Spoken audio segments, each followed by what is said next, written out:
লোকসভা নির্বাচনের ফল প্রকাশের আগে একাধিক সংবাদ মাধ্যমের বুথ ফেরত সমীক্ষায় রাজ্যে বিজেপিকে এগিয়ে রাখা হয়েছিল।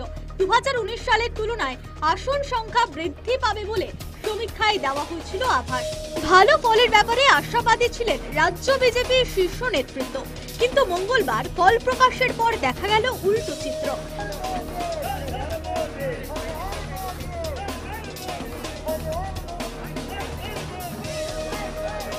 গতবারের জয়ী দিলীপ ঘোষ, দেবশ্রী চৌধুরী, এস আলুওয়ালিদের মতো হেভিওয়েট প্রার্থীদের দেখতে হয়েছে পরাজয়ের মুখ।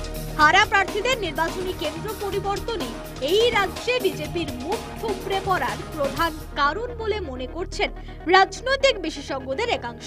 সেই সঙ্গে শুভেন্দু অধিকারী, সুকান্ত মজুমদারদের নেতৃত্ব দেওয়ার অক্ষমতাকে দায়ী করেছে তারা। আপনি যখন কংগ্রেস বা বিজেপির মতো একটা সর্বভারতীয় দলকে নিয়ে কাজ করছেন, তখন আপনাকে সবাইকে নিয়ে চলতে হবে।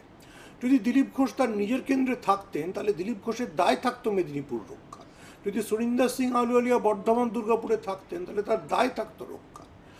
শুভেন্দু অধিকারী যা এক্সপেরিমেন্ট করেছিলেন, তার মধ্যে একমাত্র কার্তিক পাল ছাড়া আর কোনোটাই টিকলো না। শুধু টিকলো না, দলে তার যে একাধিপত্য বা তিনি যে নেতৃত্ব কায়েম করতে চেয়েছিলেন, সেটা নিয়ে প্রশ্ন চিহ্ন উঠে গেল। কেন্দ্র বদলের জন্য বিপর্যয় বলে মনে করছে না রাজ্য বিজেপি। প্রচারে খামতি ছিল বলে মনে করছে তারা, যদিও বিজেপির দাবি মানতে নারাজ তৃণমূল। রাজনৈতিক পর্যবেক্ষণ, কিন্তু যেহেতু উনি দলের কথা বলেছেন, দল যদি এখানে কাউকে নির্দিষ্ট দায়িত্ব পশ্চিমবঙ্গ রাজ্য পরিচালনা দিয়ে থাকে, সেটা কেন্দ্র বিজেপি। সেজন্য বিজেপির কেন্দ্রীয় নেতৃত্ব এই বিষয় যদি কিছু বলার প্রয়োজন মনে করে, তারা বলবে। এ নিয়ে আমার কোনো মন্তব্য নেই। যেগুলো আমরা প্রথম থেকে বলে আসছিলাম, প্রকাশ্যে বলেছি যে বিজেপিতে নব্য বিজেপি আর আদি বিজেপি দল হাইজ্যাক হয়ে যাচ্ছে। দলের সামনে যারা রয়েছেন, আগাংশ পেছনে তাদের ফেলে দেওয়ার জন্য এই মারামারি চলছে। তো সেগুলোই এখন বিজেপির ভেতরে কোনো প্রার্থী তারা বলছেন, কেউ জিতেছেন, কেউ হেরেছেন। বিজেপির একটা গোষ্ঠী অন্য গোষ্ঠীকে হারিয়ে দেওয়ার জন্য প্রার্থী বদলেছে, আসন বদলে দিয়েছে।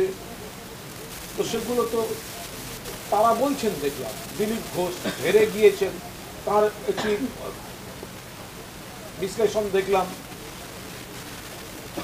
আবার সৌমিত্র খান বা এরকম আরো কয়েকজনের যা দেখতে পাচ্ছি, বিজেপির ভেতরে ফুটি ফাটা অবস্থা, গোষ্ঠীবাজি। কেন্দ্র বদলের পাশাপাশি হারের পেছনে রাজ্যের প্রতি কেন্দ্রের বঞ্চনা তত্ত্বকে খাড়া করেছে ওয়াকিবহাল মহলের একাংশ। ইতিমধ্যে হারের কারণ খুঁজতে ময়না তদন্তের সিদ্ধান্ত নিয়েছেন বিজেপির রাজ্য নেতৃত্ব। তদন্তে কি উঠে আসে, সেদিকে তাকিয়ে বিজেপির কর্মী সমর্থকরা। রাজনৈতিক মহল কিংবা বিজেপি কর্মী সমর্থকদের অন্দরে গুঞ্জন উঠেছিল, কেন স্থান বদল বা কেন্দ্র বদল করা হলো দিলীপ ঘোষের। কিন্তু বর্ধমান দুর্গাপুর কেন্দ্রের ফলাফলে দেখা গেল বিপর্যয় ঘটল দিলীপ ঘোষের। পরাজিত হলেন দিলীপ ঘোষ। শুধুমাত্র দিলীপ ঘোষ নয়, রায়গঞ্জ থেকে সরিয়ে দেবশ্রী চৌধুরীকে দেওয়া হলো দক্ষিণ কলকাতার আসন।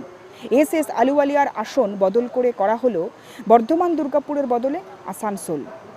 আর কেন্দ্র বদলের ক্ষেত্রেই বা আসন পরিবর্তনের ক্ষেত্রেই ঘটল বিপর্যয়। যে কয়টি আসন পরিবর্তন করল বিজেপি, সেই কয়টি ক্ষেত্রেই দেখা গেল জেতা আসনও হারাতে হলো তাদের। সেক্ষেত্রেই রাজনৈতিক মহলে যেমন একাধারে প্রশ্ন উঠছে, স্থান বদলের ক্ষেত্রেই বা কেন্দ্র বদলের ক্ষেত্রেই কি এই ধরনের বিপর্যয় নেমে আসলো বঙ্গ বিজেপির উপর? পাশাপাশি কর্মী সমর্থকদের মধ্যেও প্রশ্ন জাগছে এ নিয়ে। ক্যামেরা নাদিমের সঙ্গে সুস্মিতা, নিউজ টাইম, কলকাতা।